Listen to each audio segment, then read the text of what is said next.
to you live from Petoskey, Michigan. It's Northern Michigan's only live and local afternoon talk show, WMKT's Talk of the North. Something on your mind? Call our studio line at 866-371-1270 or connect on social media at Triple Talk WMKT on Facebook and X. Now, bringing you the latest news from the region, states, and around the country. Here's your host, Nick Rudy.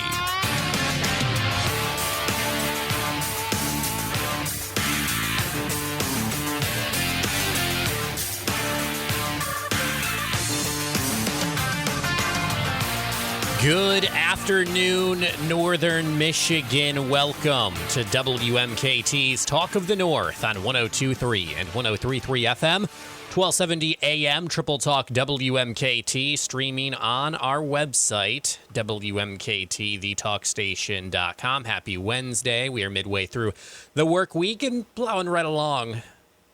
Can you sense it? September, right around the corner. Boy, oh boy, some fall temps in the air, especially noticeable in the mornings, that bit of a chill. We'll take a look at our expanded forecast to just see how chilly some of these mornings are going to be, as we have tonight mostly clear skies, that low of about 47. Tomorrow sunny, pretty pleasant, a high near 76. Tomorrow night, partly cloudy, a slight chance of a shower toward the morning, a low of 57. Friday, a chance of showers and thunderstorms mainly in the afternoon, a high near 76. Friday night, a 50% chance of showers, a low of about 57 again. And Saturday, partly sunny, 30% chance of rain, a high near 73. We have a lot to get to on the show today. The ex-wife of the Missaukee County shooter has a theory on his motive. FishPass in Traverse City is moving along right on schedule. Chick-fil-A is coming to Cadillac. The Lord's Chicken in the long-awaited restaurant is soon to arrive. And comedian Charlie Berens will join the show later today as well. Looking forward to that conversation. Before we get to all of that, it is time for WMKT's Market Watch. The Dow Jones gained 119 points up to 53,463. The Nasdaq gained 41 points up to 26,331. The S&P 500 gained 16 points up to 7,707. Bitcoin gained $4,020 up to $68,700, the highest I've seen it in a while. Precious metals, gold gained $189.88 up to $4,522.63, while silver increased by $3.79 up to $66.71. Blue chips, notable winners today: Coca-Cola, Apple, General Motors, Stryker Corp, Pfizer, PepsiCo, Moderna. We'll mention them here again in a second. Notable losers include Marathon Petroleum, Deere & Co., Intel, and Space Exploration Technology. It's not very often that our biggest gain is a blue chip, a company that we recognize, but that is today going to Moderna, which gained 176% after a cancer vaccine showed promise in a late-stage trial. Seems to track. Biggest decline today was Prod USA, down 50%. That has been WMKT's Market Watch.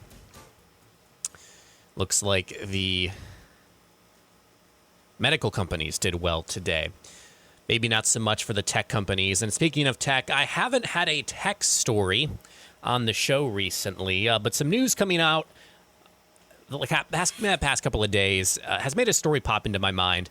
The release of the latest Google Pixel phones, the upcoming release of the next generation of iPhones. And I like sharing a tech story every once in a while because it is a interest of mine, something that I follow so that you don't have to. And hopefully what I share can make you a more informed and savvy buyer. And so what I've been seeing recently and what I've been reading and just kind of thinking about, the way we purchase phones has changed nearly as much as the phones themselves. Back in the day, in terms of iPhones particularly, people used to camp out in front of the cell phone store or Best Buy to get the latest phone the day that it released.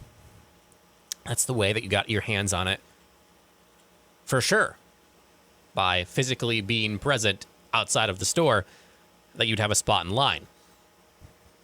Now, mostly due to the advance of technology, you customize your phone on your current phone and pre-order it with a few taps on your touch screen, and then you forget about it if you don't care that much, or you check your tracking number every five seconds, hoping that the package will be delivered that same day. Less effort to get that new phone, and I would argue it's less effort for less of a product. Let me explain. I used to be a yearly upgrade guy. I'm locked into the Google Pixel ecosystem. Of course, the phone, the centerpiece of that. And I would upgrade every year because I could do so for like $150 through my carrier.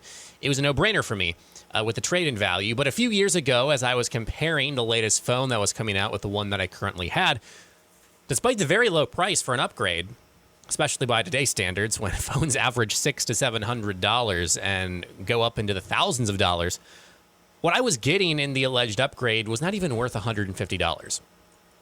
No chance that I would sit outside the Best Buy in Traverse City for what I was getting. I mean, I wouldn't even click the pre-order button. Remember how each cell phone used to deliver some useful innovation every year? I mean, let's do a case study here. Let's look at the iPhone. From the original in 2007 to the iPhone 3G in 2008, we're going back quite a ways. That leap, the iPhone 3G in 2008, the App Store launched, 3G cellular support was offered for the first time, GPS hardware was added. Those were huge additions. From the 3G to the iPhone 4, you got like the Retina display, industrial glass and stainless steel design, front-facing cameras, which allowed for video calling.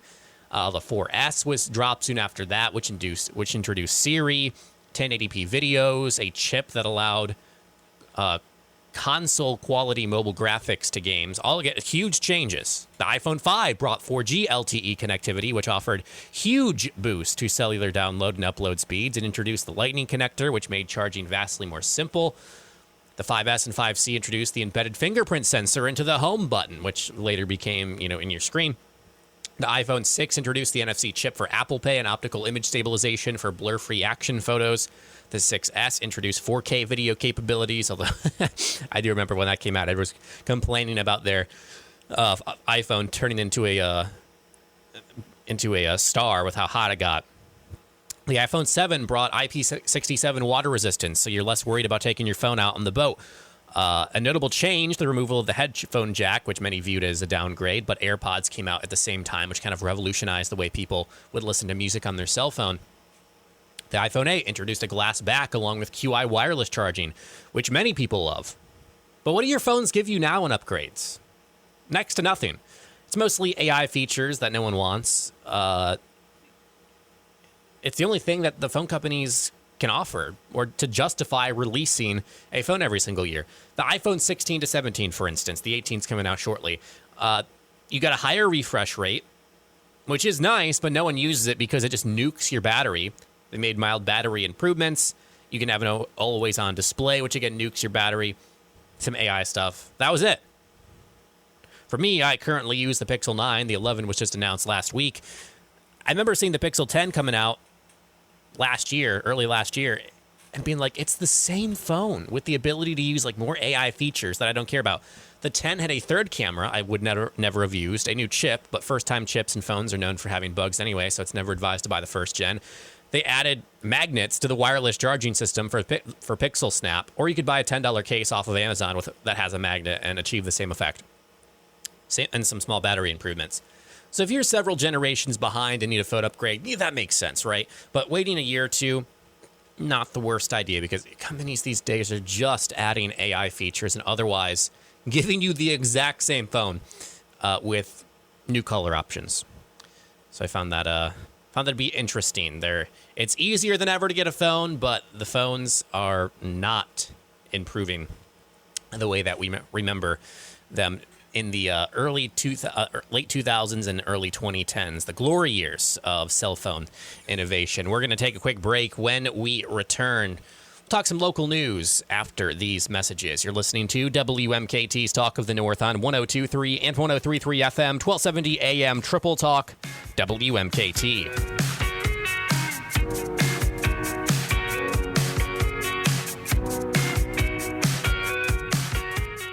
Right now, in the United States, millions of kids are living with hunger. This is something we can't ignore, but there is an answer. When kids get healthy meals, they have greater focus, more energy, and higher grades. Nothing is more important than feeding the hopes and dreams of children. To learn more about ending child hunger in America, go to helpnokidhungry.org right now. Celebrating America's 250th anniversary with the national anthem on WMKT.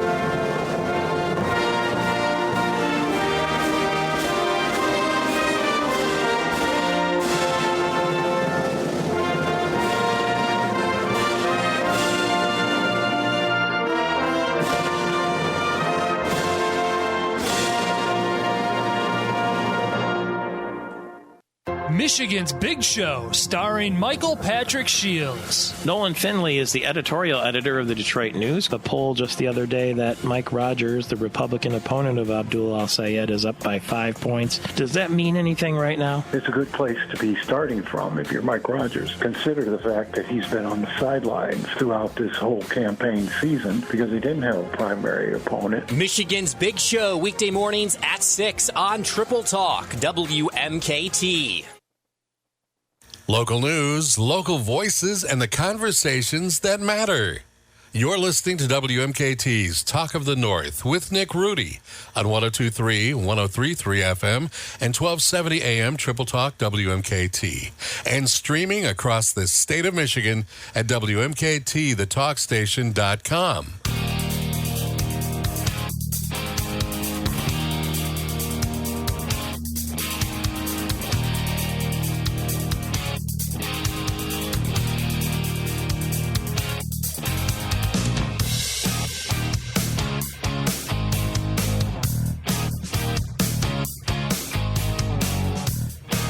Welcome back to WMKT's Talk of the North on 102.3 and 103.3 FM, 1270 AM, Triple Talk WMKT, streaming online at WMKTTheTalkStation.com. The ex-wife of the alleged Missaukee County shooter, Chad Hickman, says she believes she was the intended target. Katie Fry says she and her children were out of town when the shootings happened. Court records show a contentious divorce and previous abuse allegations against Hickman, including charges involving assault, rape, domestic violence, and child abuse. Those charges were later reduced to 2 misdemeanors in a plea deal, and Hickman served 10 months in jail. Fry has criticized the prosecutor and judge over that outcome. Prosecutor David Denhouten says the plea deal was influenced by conflicting testimony from Fry about whether an assault occurred. The state police have not released additional details about the victims or a possible motive. 2 hours before President Trump was set to impose 50% tariffs on $20 billion worth of Canadian imports, the U.S. and Canada reached a deal yesterday that delayed the sanctions, buying more time for negotiations and avoiding, for now, another strain in already tense relations between the two countries. Trump posted late last night on social media that he had paused the tariffs based on the fact that Canada and the U.S., subject to the finalization of documents, have a deal. Trump's import taxes would have hit about 5% of what Canada ships to the U.S. every year, including products ranging from hockey sticks to tongue depressors. FishPass crews are removing temporary sheet pile from the Boardman River as work continues on the $30 million project replacing the Union Street Dam. The removal is expected to wrap up by the end of next month, completing the in-water portion of construction. Crews will then focus on landscaping, park improvements, and construction of the new research facility. FishPass remains on schedule for completion by late spring or early summer next year, with recreational access to the Boardman expected to reopen next summer. A judge has granted Bradley Bartholomew permission to use a computer to review evidence in his criminal case. His defense argued reviewing thousands of pages by hand was inefficient and increased the risk of information being leaked. Bartholomew and his wife Courtney are charged in connection with the killing of Rebecca Park and her unborn baby. Both are due back in court on September 18th for a preliminary hearing. East Bay Charter Township has opened a safe exchange zone at the Township Hall on 3 Mile Road. The 2 designated parking spaces are well lit and covered by 24-hour video surveillance and can be used for child custody exchanges, private property transactions, and online marketplace purchases. The area is not monitored, though, so the township says to call 911 in an emergency. 2 community police officers from the Grand Traverse County Sheriff's Office will also help keep the area safe. Leelanau County commissioners are considering a brownfield tax plan that could help fund a new workforce housing development in Suttons Bay. Peninsula Housing is proposing 38 units on 11 acres along Herman Road, including single-family homes, duplexes, and apartments. The $10.4 million project would use a 30-year tax increment financing plan to capture about $2.8 million in future tax revenue. Commissioners received training on the brownfield program yesterday, but some raised concerns about the impact on other taxing jurisdictions. The proposal still needs approval from the county board. Suttons Bay, MSHDA, and other agencies. Construction could begin with some units completed by the end of next year, with the full project expected by 2029. Plans are moving forward for a proposed Benzie Wellness and Aquatic Center, which organizers say would provide year-round swimming and water safety programs. A survey of middle schoolers found 60% said they can't swim more than 10 yards. Organizers hope the center can address that gap while offering pickleball and basketball courts and walking paths. The facility is expected to open in 2030. More than $1 million has been raised so far, but the project is expected to cost more than $20 million. East Jordan is getting a $805,000 state grant to redevelop a contaminated vacant property downtown.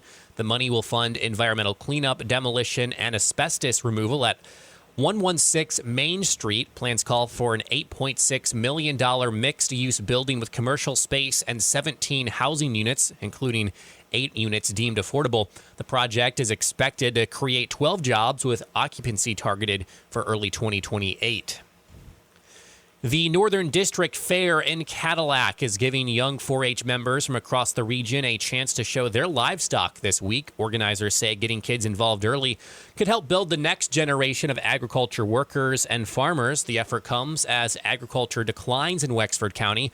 USDA data shows the number of farms has fallen 42% from 2017, while farmland has dropped nearly 40%, a loss of almost 15,000 acres. Despite that trend, participation in youth programs at the fair has grown, with some livestock numbers doubling or tripling in recent years. Organizers say the programs teach responsibility and can help prepare young people for careers in agriculture and related fields. Work is underway at the intersection of Boone and Platte Roads in Herring Township, where crews are preparing the site for a new Chick-fil-A restaurant. Plans for the project have been in the works since 2024, including a study to make sure the township's sewer system can handle the restaurant. Chick-fil-A has not yet provided a construction timeline or opening date. Michigan has 28 Chick-fil-A locations currently and plans to add 30 more by the end of 2028. Otsego County is offering $175,000 in opioid settlement grants for 2027.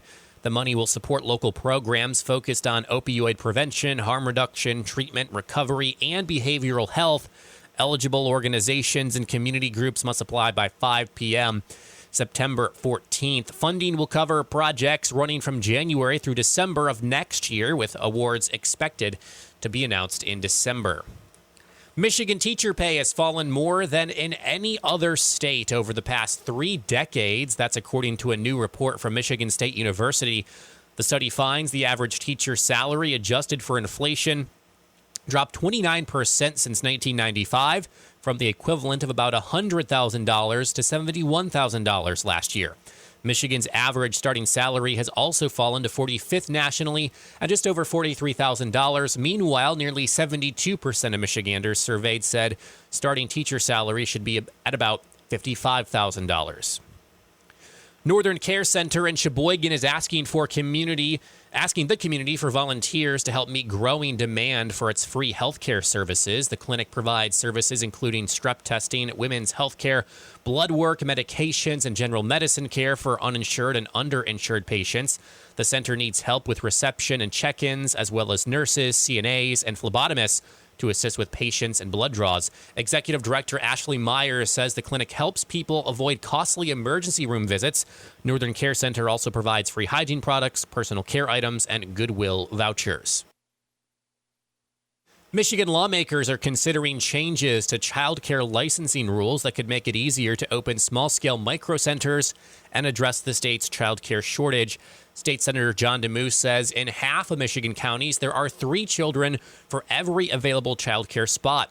DeMoose's Senate Bill 733 would create a formal licensing category for microcenters, which serve 12 or fewer children outside private residences. A pilot program in Leelanau County has 3 microcenters. The bill is currently in committee. In a little business news, Turtle Creek Casino's new full-service RV park in Williamsburg is now open. The park has 50 sites for overnight travelers and extended stays, along with a 24-hour clubhouse offering laundry, restrooms, showers, and a fenced dog park.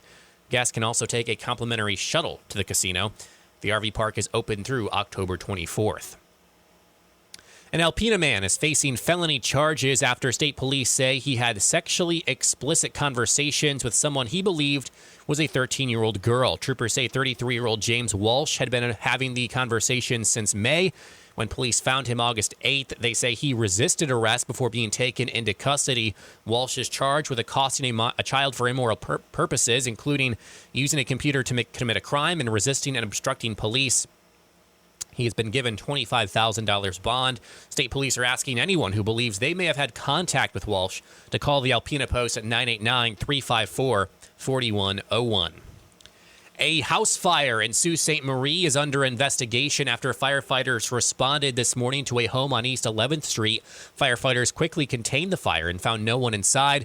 No injuries were reported, and crews cleared the scene by 8:30. The cause of the fire remains under investigation. They also noted there were no functioning smoke alarms in the home. A federal appeals court has rejected the Justice Department's request to reconsider its effort to obtain Michigan's full electronic voter file. The ruling means Michigan does not have to turn over sensitive voter information, including birth dates, addresses, driver's license numbers, and partial Social Security numbers. The DOJ sought the records last year, saying it needed them to check compliance with federal election law. Michigan officials argued the information could put voters' personal data at risk. The decision upholds a February ruling by a federal judge in Michigan and a June ruling by a 3-judge 6th Circuit panel. The Justice Department could still make a new, more specific request for individual voter records. Michigan is getting $3 million in federal funding to expand public hunting access and improve wildlife habitat. The DNR will use half the money to renew and add leases with private landowners, giving hunters access to more acreage. The agency currently works with about 150 landowners covering 20,000 acres. More than $420,000 will go toward habitat restoration and incentives for landowners. The DNR plans to focus on areas including the eastern UP, where hunters pursue rare sharp-tailed grouse, as well as parts of our area here in northern Michigan, where deer-related bovine tuberculosis is a concern. The funding will also help target areas with limited public hunting access and could support new online reservation technology for hunting lands. Despite a revamped federal vaccine order, the state of Michigan says they are not changing their recommendations. According to the Michigan Department of Health and Human Services, the state will continue to follow evidence-based vaccine guidance. This comes after President Trump signed an executive order calling for a revamped childhood vaccine recommendation to promote his theory that childhood shots should be spaced out into separate medical visits. The state says there is no new data to support changes, and they will still recommend the MMR combination vaccine for measles, mumps, and rubella. You are now caught up on local and statewide news. We're going to take a quick break, and when we return, we're going to be joined by comedian Charlie Berens. Don't miss that conversation headed your way after these messages. You're listening to WMKT's Talk of the North on 102.3 and 103.3 FM, 1270 AM Triple Talk WMKT.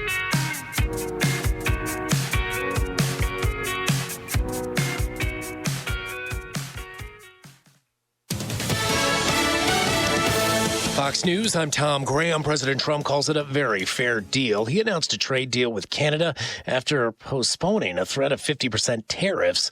The president says the deal will be good for U.S. farmers. Farmers have been hurt very badly by Canada, and they won't be paying any tariffs anymore.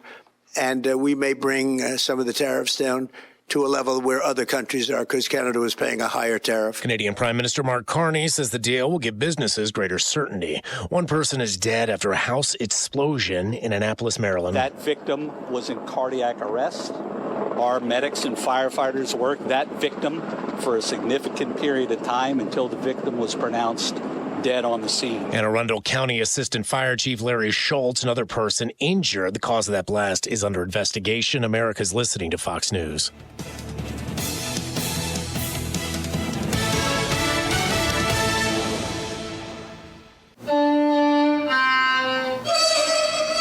Let's be honest. The National Symphony may not be in his future, but he wanted to try violin. So you said yes because you love him. And if you love him that much, love him enough to make sure he's buckled up and in the back seat. Find out more about keeping your kids safe in your vehicle at nhtsa.gov/the right seat. Show him you love him. Keep him safe. Visit nhtsa.gov/the right seat. Brought to you by the National Highway Traffic Safety Administration and the Ad Council. You've been diagnosed with COPD, but breathing seems to be getting harder. Everyday activities, walking to the mailbox, going up the stairs, talking on the phone, take more effort than they used to. Is this you? If your COPD symptoms are getting worse, there may be options that can help you breathe easier and get back to doing more of what matters to you. Visit the COPD Foundation website at isthisyoucopd.org to learn the signs of severe and worsening COPD and the right questions to ask next. Take action today, breathe better tomorrow. The UP Wolf Count, next in today's All Outdoors Update.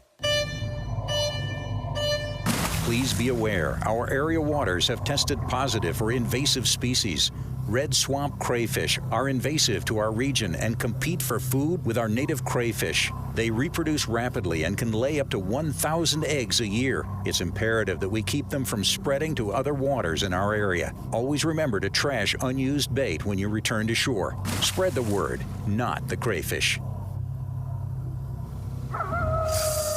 The new DNR count of wolves in the Upper Peninsula up a bit over previous counts. Gary Gorniak with the Straits Area Sportsman's Club in the Eastern UP claims, like the previous counts, they keep telling us that it's not that big of a deal, but we know it is.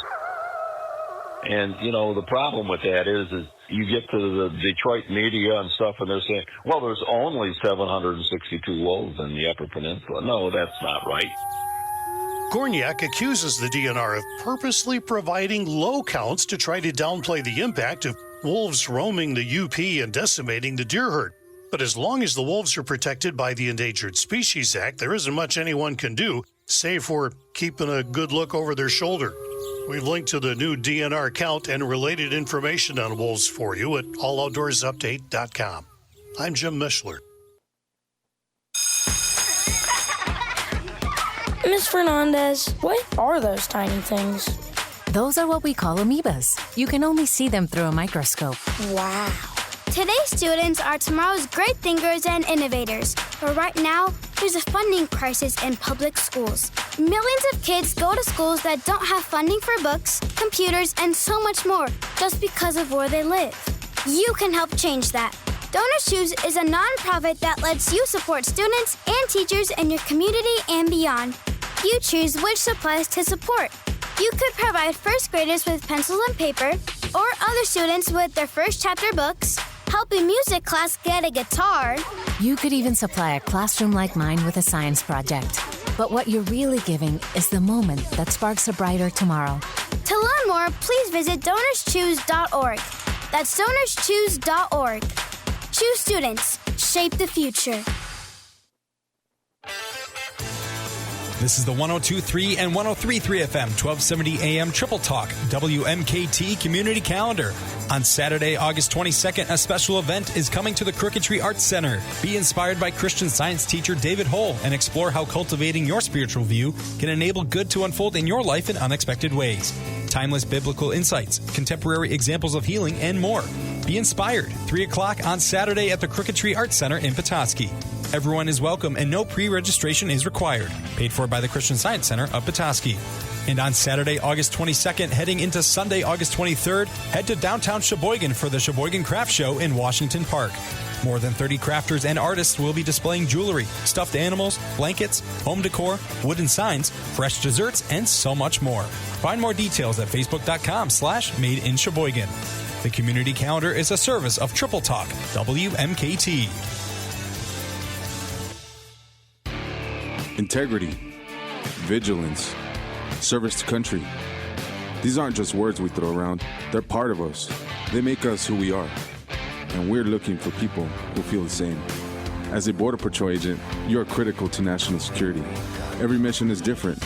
Drugs, human trafficking, illegal weapons trades. But you have one job, keeping our country safe. Are you ready for the challenge?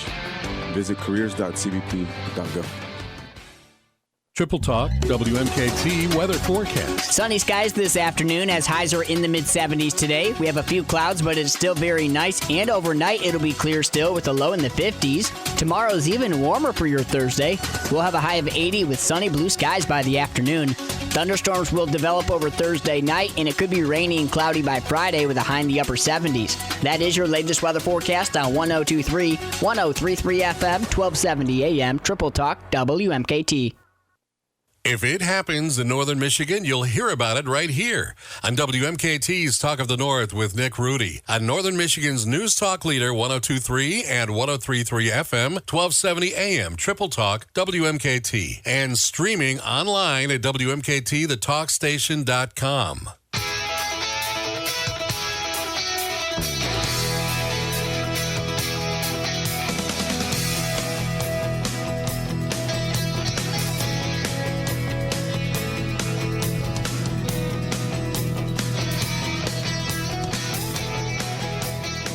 Welcome back to WMKT's Talk of the North on 102.3 and 103.3 FM, 1270 AM, Triple Talk WMKT, streaming online at WMKTTheTalkStation.com.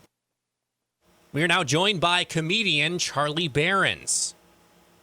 Well, Charlie, before we talk about your tour, the latest comedy special, we want to get to know a little bit about you. You started your career as a journalist, actually won an Emmy as well. Can you talk about that experience and what led you to move from journalism into comedy? Oh, yeah. Well, I mean, I went to journalism school and, I kind of just followed that path for a while, and my brother was a newspaper editor in high school, so maybe that's where I got that bug from. But, there's a lot of similarities between journalism and comedy, because for a while there I was doing sort of comedy journalism, which was just making jokes out of the news, and it kind of went like headline, punchline. And so a lot of the stand-up writing is similar, where you kind of have a fact and then a punchline and a fact and a punchline. And I started just doing stand-up at night, and then that became my career eventually. Very cool. And much of your material is based on Midwest culture. Why do you think the Midwest is so special?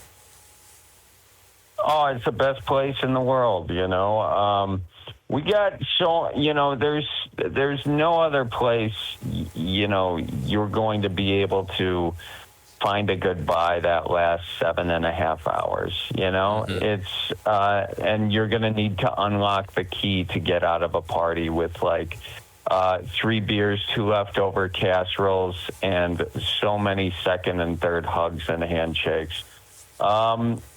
I don't know. It's a great place. Like first of all, we got incredible, just natural beauty, and everything from the fishing to the hunting to the bird watching to the outdoors.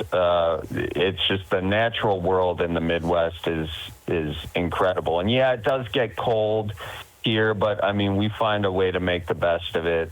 and we literally drill an ice in the hole and see if we can still fish in the winter. And it's just, I don't know, something about the sensibility and the environment just make it really cool.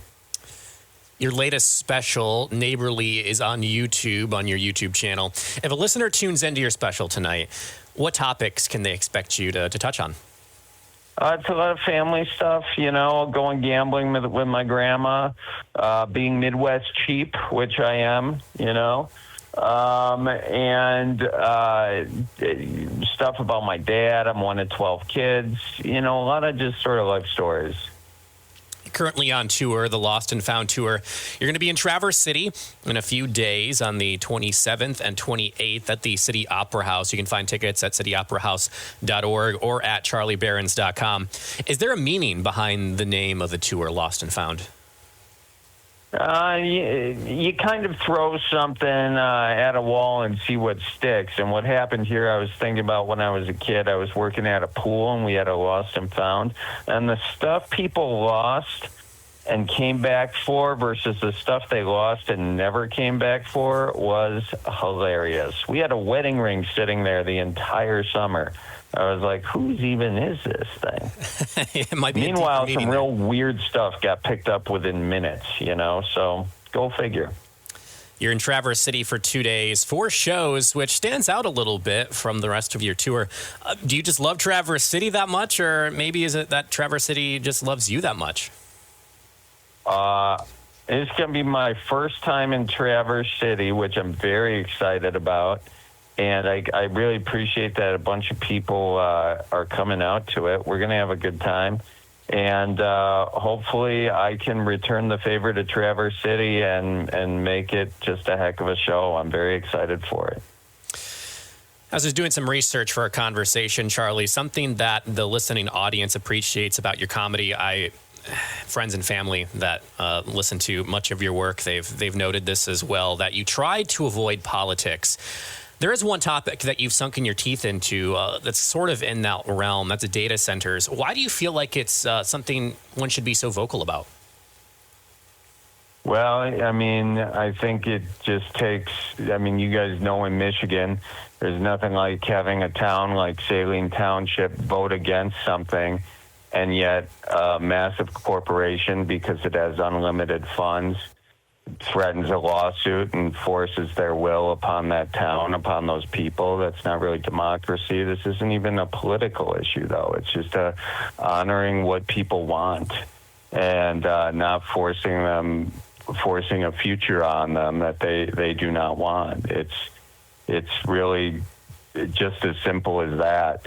And I got friends that are farmers that have, really these things have been forced down their throat, and some have had to sell their farm, and some have had to change their business, and it's just it's sad to see. And it's not just the data centers that come with those; they take up so much power that now you got land being taken through eminent domain for power lines to serve these data centers, which just are private. It's just 1 or 2 customers, and they're taking land for it. So there's and even if you want to do renewables, that would take so many solar panels. You completely, we are eliminating our natural world for this digital world, and as good as this digital world ever could be, it can never replace the things they're destroying. So I think people deserve a say in the future, not just billion-dollar companies. Charlie, I know that you like football an awful lot, and as you probably are aware, a lot of Lions fans in the audience right now, as you'd expect. But how do you think the Packers are going to be doing this season? We're going to win the Super Bowl like every year. Love it. You're all over the country on this Lost and Found tour of yours, but of course you're spending an awful lot of time in the Midwest. What are some things? There's a lot. It's kind of like a sibling rivalry, right? The Wisconsin, Michigan, Ohio, Indiana. bit of a sibling rivalry, but there's some stuff that binds us together as well as a bit of a region. What are things that you've noticed across your tour? I know this is not the first time that you visited those states, but what are things that you've noticed as you've been on the Lost and Found tour? That just bind us all together. I mean, I think family is one. You know, people, whether it's their actual family or kind of their found family. You know, the people, like we just, whoever our people are, we respect them by giving them crap is really what it is, I think. You know, that's how you find it out. But there's a lot of BSing, good professional BSers here. And then just like, you know, the rivalries, you can't beat those. You know, like I'll talk a lot of smack about the Lions, but that's only because the Lions have delivered some of the most crushing losses for the Packers that even the last time we won the Super Bowl, and for Lions fans, the Super Bowl is this game that you play at the end of the season where it determines who the best player. But anyway, even when we won our last Super Bowl season, our loss to the Lions during that season, I was like, well, now the Super Bowl's out of the question. But hey, we went on and won the Super Bowl. But still, the Lions beat us that year, and that sticks with me, as you can tell. We're speaking with comedian Charlie Berens. You can find his latest comedy special, Neighborly, over on his YouTube channel, which I highly recommend that you check out. And he'll be in Traverse City at the Opera House on the 27th and 28th. There are 4 shows, so whatever works best for your schedule. Find tickets at cityoperahouse.org or his website, charlieberens.com. Charlie, thank you so much for the time. Best of luck. Yeah, thank you. Watch for deer out there. We certainly will try to. Thanks again to Charlie for hopping on the show with us today. We're going to take a quick break, and when we return, we're going to talk about the downfall of the Detroit Tigers. That's headed your way after these messages. You're listening to WMKT's Talk of the North on 102.3 and 103.3 FM, 1270 AM, Triple Talk, WMKT.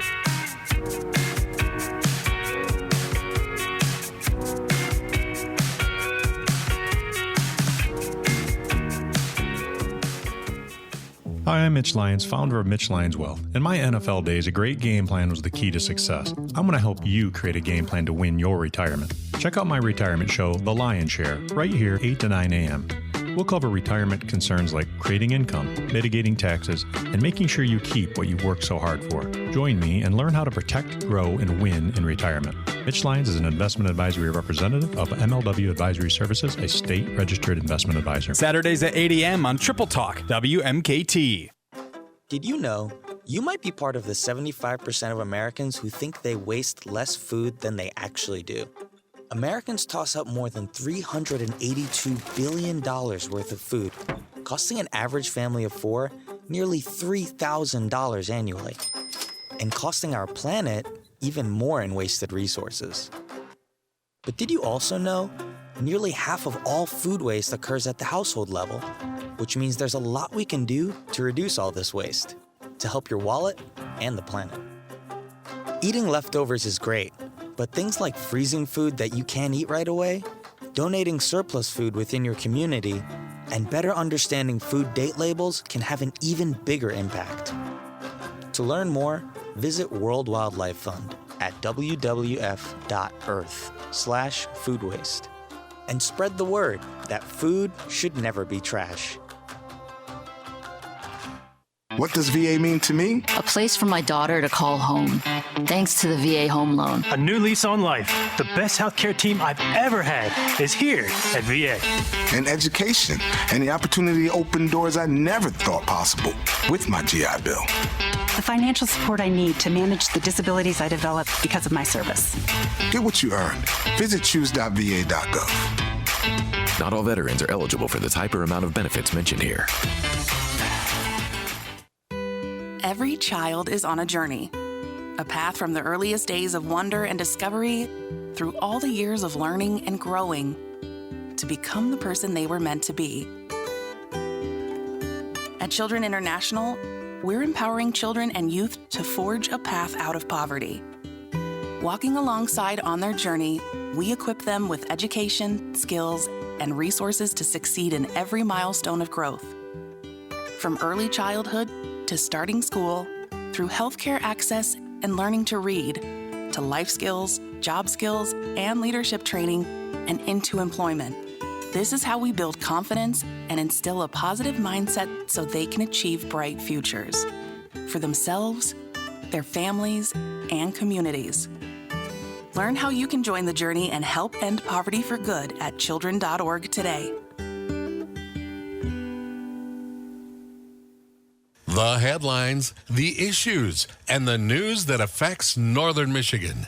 WMKT's Talk of the North with Nick Rudy on 102.3 and 103.3 FM, 1270 AM Triple Talk WMKT. Call in and be part of the conversation at 866-371-1270.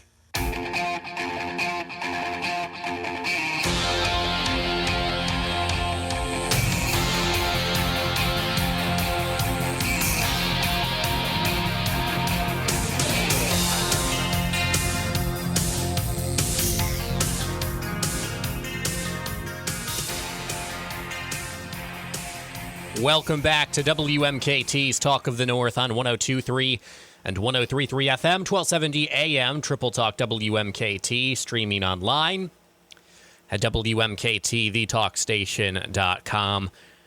I am debating whether or not to play the angry Stephen A. Smith sounder yet. I think I'm leaning towards no, because it's not much of a surprise what happened today, what happened the last 24 hours in Tigerland.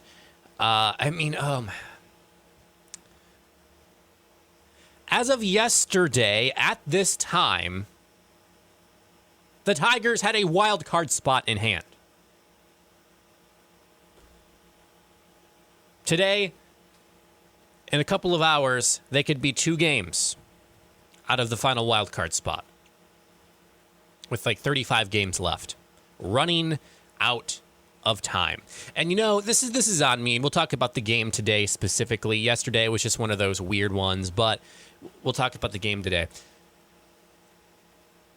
Part of it's on me because, I made a commitment earlier this year saying I'm not going to raise both eyebrows and become fully reinvested in this team until they get back to 500. But I let myself, convince myself that, all right, they're in control of their destiny. They have the final wild card spot. They're 1 game under 500. We'll be fine. This is before the White Sox series over the weekend. Nope, lose 3 games in a row and then lose to the Pirates after winning the first game and having 2 of your better pitchers pitching in the games 2 and 3, by the way, and pitching against a struggling Paul Skeens. I don't understand it. And again, this team needed to win this series, needed to win the next series because they have the Dodgers and Rays at home. And for some reason, they've been better in the second half of the season on the road than at home. Don't know why, but it's just the way things are. I have been seeing and I'm all over the place right now because the Tigers are all over the place. I just don't know how to assess this team. It's insane. They still have a plus 82 run differential because they can't hold on to a lead to save their lives. They've blown 19 saves. They've lost 28 games. No, they've blown 28 saves. They've lost 19 games in where they led after the 7th inning. If they had won half of those, they would be in first place in the American League right now. Or not in American League, in the American League Central right now. Instead, somehow, they're still 2 games out of the final wildcard spot while being the 5th worst team in the American League. Kenley Jansen, 2 home runs in the bottom of the 9th. I just don't understand. I know you have to play the players that you will have available. You can't go out and get bullpen arms, but I still do not understand why they went out and got prospects, outfielders, infielders, when they knew that the only thing that we need is bullpen arms. For some reason, we've been able to hit, and I'm not complaining about it, obviously, but for some reason, we've been hitting on a lot of starting pitching, and we've been hitting on some young talent, especially the Scott Harris era of batters. Max Clark seems to be pretty good. Obviously, Kevin McGonigal. Hao-Yu Lee has turned into some sort of offensive weapon, although he's a bit of a disappointment defensively Maybe Valencia will turn into something. But the one thing that we cannot seem to do, is get quality bullpen arms through the system. You have to buy those.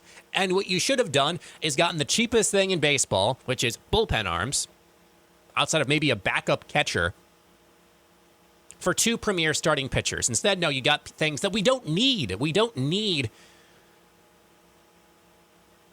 mediocre starting pitching and an outfield and an infield prospect. We didn't need that. Tigers are now 5 games under 500 again. Hoping that a bunch of teams in front of us, the Twins, the Rangers, the Blue Jays, Cleveland, and Orioles, all lose and or beat up on each other. And meanwhile, now we have to go and play a division opponent, the Royals, starting on Friday for a weekend series. They've always seemed to give us a problem, despite the fact that they're pretty bad this year, even worse than us. And then we have the Dodgers and the Rays. And for some reason, we've beaten the Rays a lot this season. But, are we due for a series where that doesn't go well? I don't know. Look, it's hard to pin something on one guy as far as an injury. And it's not his fault. We're missing Brant Herter. I think a lot of our bullpen issues would be solved if Brant Herter was back, because Tyler Holton's pitching pretty well right now. Drew Summers is pitching well. I know these are all lefties, right? And Brant Herter was pitching phenomenally when he went down. He was, in fact, our only good bullpen arm at the time before Summers found his rhythm and Holton reestablished himself as well. Missing Will Vest. He was a bit of a wild card earlier this season, but I firmly believe he would have settled into his role had Hinch actually pitched him in only the 9th inning and actually have been our closer. We would actually have had a competent closer in Will Vest and Brant Herter being the setup man, and then having Summers and I think that also just because of the overuse of some of these guys like Finnegan has led to their regression. So Herter, Vest being healthy, I think would have solved our bullpen arms. And again, those two, Vest specifically was not great. Herter was very good. Vest was not great until before he got injured. But I truly think had those two stayed healthy, the overuse of our bullpen arms would not have led to a pile-on of losses like we've seen. It's extremely disappointing. Thankfully, Brant Herter does look like he's going to be coming back here very soon. He's in Toledo on a rehab assignment. Will Vest, I believe, is out for the season. He had hip surgery just yesterday, actually. So, it's this thing. It's this whole thing again. And I'm going to stick to my guns now. Unless, they're in a final playoff spot by 3+ games with only 5 to go. They have a 3-game lead with 5 to go, and they're still under 500, fine. I think they'll make the playoffs. But at the end of the day, these playoff games, and these playoff games are always going to be close. And so that's the scary part where, even if they make the playoffs, it's not going to be impactful. But here's something else. I don't know the mentality of this is my final point before we have to wrap up the show, but it's an important one. I don't know what the mentality is in this dugout right now. They came back from a 15 or 16 game, deficit, under 500. I think they were like 12 games out of the final wild card spot, something like that. Very impressive. But right now you have like 7 teams vying for the final wild card spot. These are all really important games, especially when you have some big opponents looming. These are playoff games. Whether they have put that into their mind or not, these are playoff games. They're incapable of winning playoff games. This whole series against the Pirates is a playoff game. By the way, the next 3 series are going to be playoff games. Can they win? I'm not feeling too great about it, but we'll see. That's all the time that we have for today's show. Thank you, as always, for listening. I'll be back tomorrow with more of the news you need to know. You're listening to WMKT's Talk of the North on 102.3 and 103.3 FM, 1270 AM, Triple Talk WMKT. Have a great night.